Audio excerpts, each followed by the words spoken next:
Hello everyone, this is Mohammed Umair और स्वागत है आज की इस करंट अफेयर्स के एपिसोड में। दोस्तों, आज की इस करंट अफेयर्स के एपिसोड में हम देखेंगे कुछ क्वेश्चन और उन क्वेश्चन का करेंगे पोस्टमार्टम। तो चलिए शुरू करते हैं आज का ये अपना एपिसोड। दोस्तों, आज है दूसरा एपिसोड, इसके पहले का एपिसोड मैंने डाल दिया है। तो चलिए शुरू करते हैं सबसे पहले क्वेश्चन के साथ। इसका सबसे पहला क्वेश्चन ये है कि समर्पित सेमीकंडक्टर नीति लागू करने वाला पहला राज्य कौन सा है। तो इसका आंसर ये है कि समर्पित सेमीकंडक्टर नीति लागू करने वाला पहला राज्य गुजरात है। अब बात करते हैं गुजरात के बारे में। तो गुजरात की राजधानी है वो है गांधीनगर। गुजरात की राजधानी गांधीनगर और गुजरात के जो वर्तमान के सीएम है वो है Bhupendra Patel.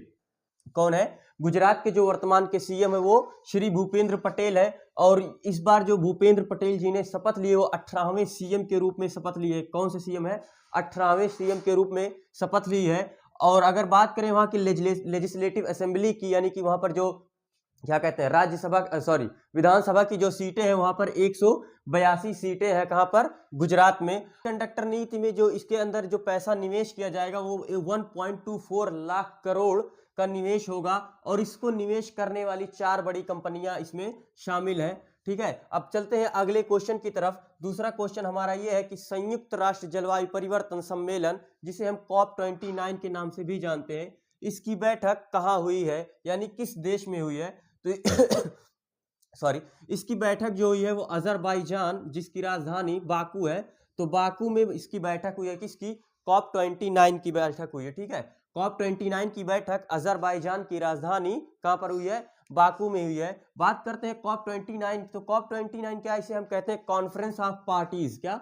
Conference of parties. इसमें लगभग 200 देश शामिल होते हैं और इन 200 देशों की जो एक समिट होती है, इसमें बेसिकली ये देखा जाता है कि जो पूरी विश्व का जो जलवायु परिवर्तन है उस पर क्या करने के लिए, रोक लगाने के लिए इसकी बैठक होती है। यानी जलवायु परिवर्तन हुआ है तो हमारे जो विश्व का जो टेम्परेचर बढ़ रहा है उसको कम करना, कार्बन इमिशन को भी कम करना, इसके लिए COP29 की बैठक हुई है। अब देखिए COP29 के अंदर एक समिट होती है जिसे हम कहते हैं UNFCCC। ठीक है, UNFCCC की जो स्थापना हुई थी वो 1992 में, यानी कि 1992 में हुई थी, जिसे हम अर्थ समिट के नाम से भी जानते हैं। किसे? अर्थ समिट के नाम से भी जानते हैं। और इस UNFCCC का जो मतलब क्या कहते हैं पक्ष जो हुआ था, भारत जो इसका इस समिट में जब शामिल हुआ तो 1993 में, यानी कि 1993 में इसमें शामिल हुआ। देखिए COP29 में 2 बैठक होती है। क्या? COP29 या अर्थ समिट में 2 बैठक होती है। एक होती है CC की, एक होती है BD की। ठीक है, एक बायोडाइवर्सिटी चेंज की होती है, एक क्लाइमेट चेंज की होती है। तो जो क्लाइमेट चेंज की क्या कहते हैं बैठक होती है, ये हर वर्ष होती है, 1 वर्ष में 1 बार होती है। और जो बायोडाइवर्सिटी की बैठक होती है वो 2 वर्ष में 1 बार होती है। ठीक है, अब चलते हैं अपने अगले क्वेश्चन की तरफ। हमारा अगला क्वेश्चन है कि बुर्किना फासो में भारत के अगले राजदूत यानी कि एम्बेसडर के रूप में किसे नियुक्त किया गया है? तो उन्हें नियुक्त किया गया कौन है? वो है ओम प्रकाश मीणा। ओम प्रकाश मीणा को क्या कहते हैं बुर्किना फासो का जो अगला राजदूत नियुक्त किया गया है। अब देखिए बुर्किना फासो की अगर राजधानी की बात करें तो लिटरली जब मैंने इसकी राजधानी को देखा तो जब मैं इंग्लिश वर्जन इसका देख रहा था तो मैं उसका इंग्लिश वर्जन पढ़ ही नहीं पाया, तो मैंने इसका हिंदी ट्रांसलेट किया जिसका आया कि ओगादोगो इसकी राजधानी है। और अगर हम बात करें बुर्किना फासो की जो एम्बेसी भारत में पहली बार आई थी वो कब आई थी? वो 1996 यानी कि 1996 में आई थी। और इसकी एम्बेसी कहाँ पे है? दिल्ली में ही, ऑब्वियसली दिल्ली में ही होगी।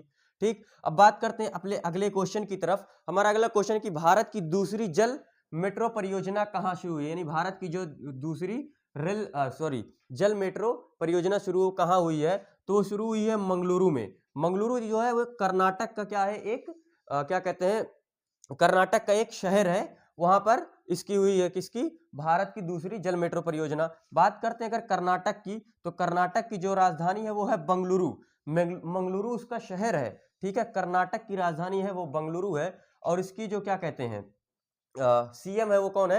सिद्धारमैया है। और वहां पर जो किसकी सरकार है? वो कांग्रेस की सरकार है। ठीक है, इतना आप जान के रखिए। ठीक है, तो कर्नाटक। ठीक है, अगर आप भारत के नक्शे को देखेंगे जो यहाँ नीचे से आता है तो यहाँ पे आपको केरला मिलेगा, तमिलनाडु मिलेगा, उसके बाद यहाँ पर आपको मिलेगा क्या, उसको क्या कहते हैं, कर्नाटक मिलेगा। तो यहाँ पर जो अरब सागर है, अरब सागर से लगता हुआ मंगलुरु आपको मिलेगा। तो ये था आज का क्वेश्चन। आई होप आपको समझ में आया होगा। मिलते हैं नेक्स्ट वीडियो में, तब तक के लिए